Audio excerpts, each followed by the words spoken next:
it's not the same. It's not like they're getting on the kid, you know how like they're getting like. Now I promise, I'm not freezing up here. I know it looks like that. I'm just making sure I remember to look. Remember the look on all of your faces. You see, as a speaker, that's all we have. It's the look on the people's faces in our audience. And if we pay attention, we can learn a lot. Whether your look is interest and excitement, or maybe even confusion, that's okay. Because if we understand what we're looking at, we will see that your look is a direct reflection of your emotion this very second, which is rare. And if we're lucky enough, and we're hopefully good enough at what we do, we'll get to see that moment of pure inspiration in your eyes. The look a child would have as they look up to a role model.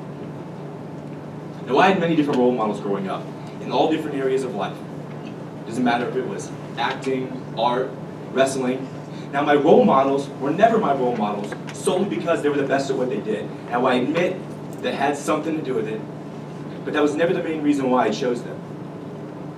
I loved hearing their stories, their journeys of triumph, the reasons they became who they were. In a way, it was so poetic. Thinking and witnessing someone take an idea and take that idea from the plane of imagination to the realm of reality and make it a living, breathing thing, something that I can witness. It changed everything for me. It gave me so much. It didn't matter if you were an athlete.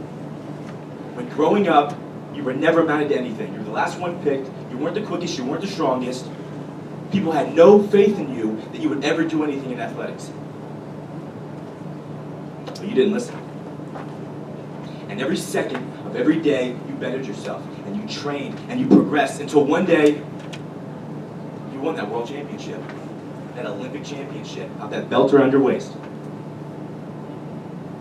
Let's say you were an actor in acting school or an actress, and your professors in that school told you that you would never be a strong enough actor or actress to ever get a main role, to ever get that leading role. You would always be a supporting actor or actress. But again, you didn't listen. And every second of every day, you bettered yourself. And you practiced, and you practiced, and you practiced until one day, you got that main role. And you did so well at that main role that you won an Oscar because of it. Poetic, don't you think? Or maybe you were an artist, and someone told you that the way you expressed yourself onto your canvas wasn't very good. That'd be tough to hear, wouldn't it? But again, you didn't listen. You progressed and you practiced until one day you expressed yourself so beautifully onto your canvas that it made people speechless. And more than that, it went in some of the biggest art galleries in the world. We can learn so much and be inspired by so much of these journeys, simply because of the moments that make them up. Now, one of my favorite speakers is a man named Jason Silva. He's a documentary filmmaker and a modern-day philosopher. And he calls particular moments in our lives moments of awe, or as I like to call them, moments of wonderment. Now, it's in these moments that when they occur, they totally make us reconfigure everything about ourselves. Our beliefs, our morals, our ethics, everything right now changes. We are speechless. The true definition of a game changer. It is in these moments when we find different paths. We find different ways to do things, and we are stuck right in our place. Now, these moments can be anything. They're different for everyone, and that's okay. That's what makes us unique. Let's say you were at a sporting event, and you see an athlete, and they embody everything that you think an athlete should be. They're quick, they're strong, they're fast, they're humble, they're dedicated. And they are doing things that you thought a human being could not do, that were physically impossible, but yet they're doing it. Breaking records. Witnessing this right here changes everything. It gives you a moment that you can replay over and over again in your mind, because right now, this very second, you are truly inspired. Let's say you come to a motivational speech, and you hear the passion in the speaker's voice, the conviction, you can feel it. And at this very moment, you find something you haven't found before, and you remember it. And you replay this moment over and over again in your mind, because right now, again, you are truly inspired. Now, these moments can be anything. They can be as simple as you sitting in a classroom and hearing a perspective of someone who before this second made no sense. Everything they said up until right now was dumb, was stupid, you didn't get it. But all of a sudden, right now, you understand completely. You can feel yourself growing as a human being just by something as simple as taking that perspective of someone you didn't agree with before. It changes everything. Knowing that these moments exist, these moments of awe, moments of wonderment, gives me an overwhelming urge to explore these moments, to seek them out, to inspire them. That is one of my biggest goals in life, to give you something that you can replay over and over again in your mind. Something that gives you hope, gives you inspiration, something to use. That means everything to me. But like any goal, there's always going to be obstacles. There's always going to be things in your face trying to stop you. Now, some obstacles are going to be much easier to see than others. Okay? The easiest to see are the physical. The ones that are right in front of your face. For myself in wrestling growing up, my physical obstacle was easy to see. There's my opponent standing there in the mat for me, looking lean, looking mean, looking ready to go. But not all obstacles are going to be that easy to see. Some are going to be impossible to see. Sometimes we're going to become lost. Fog sets in. That light at the end of the tunnel gets a little bit dimmer. We forget why we got out of bed this morning. Why I put so much of my time into this when I don't even know if I want to do it anymore. I've lost interest. I've lost hope. This feeling, this questioning feeling, this feeling of doubt, this is called apathy. Now, apathy is our lack of feeling or concern about whatever it is that we are doing. It is a state of indifference or the suppression of emotions such as passion, excitement, and motivation. It is at this time when the question is going to arise. You're going to have to ask yourself, who am I, and what do I want to be? I studied this, and I knew there had to be a way to beat it.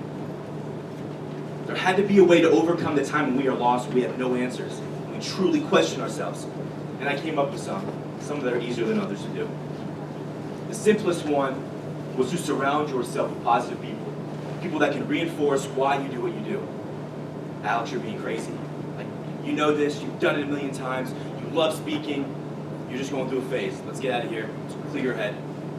That's great to hear, right? A friend, a family member, reinforcing why you do what you do. And sometimes we're not going to have that. We're not going to have that friend, that family member behind us in our ear. Sometimes you're going to be completely isolated by yourself in the dark. So what do?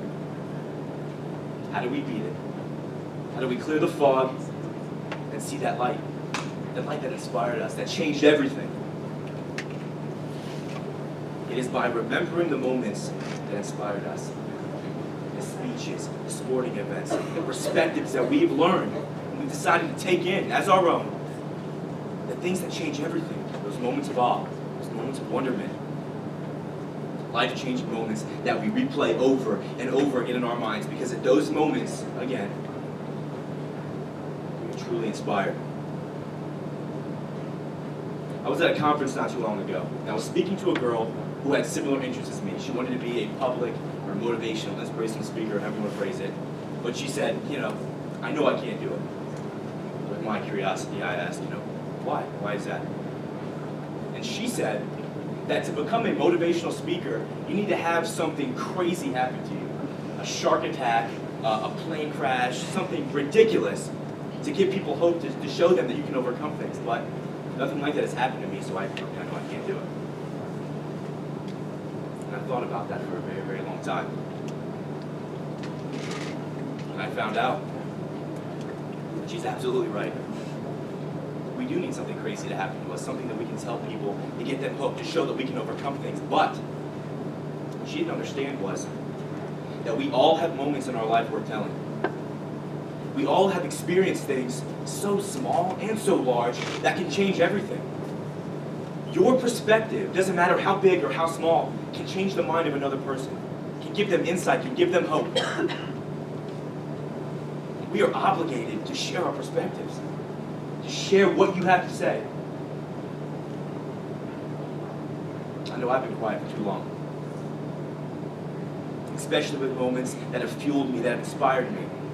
One of my biggest moments, one that I will never forget, was seeing my mother work so hard to provide for myself, my brother, and my sister. We weren't poor, we were middle class, but she made sure to give me everything I needed. Hey Mom, I need new shoes. No problem, let's go. I got the fresh Nikes. She worked so hard. I will never quit. At all, ever. Because I can't. Not with her in my ear. Not with my brother and my sister doing the same thing. Think about your moments. And the time's going to come, and you're going to have to ask yourself, who am I? Or what do I want to be? So I leave you with this. Who are you? And what do you want to become? Thank you very much.